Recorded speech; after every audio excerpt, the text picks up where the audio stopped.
Italy के साहिल पर डूबने वाली लग्जरी याट कश्ती डूबने के बाद बरतानवी टेक टाइकून माइक लेंज और इनकी बेटी समेत लापता 6 अफराद की तलाश का सिलसिला जारी है।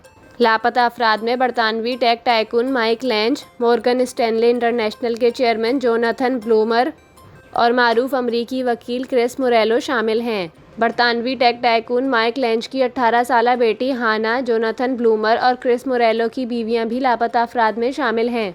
लग्जरी कश्ती के डूबने से एक शख्स हलाक हुआ था, जिसकी शनाख्त कश्ती के बावर्ची के तौर पर हुई, जबकि कश्ती पर सवार दीगर 15 अफराद को बचा लिया गया था। बरतानवी साख्ता बेसियान कश्ती पर 22 अफराद सवार थे।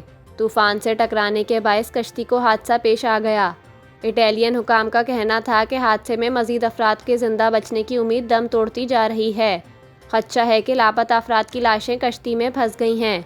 कश्ती के कप्तान ने बताया था कि तूफान से टकराने के बाद कश्ती पलट गई थी और 2 मिनट से भी कम वक्त में कश्ती डूब गई, जिससे कश्ती के अंदर मौजूद लोगों को जान बचाने की मोहलत भी ना मिल पाई।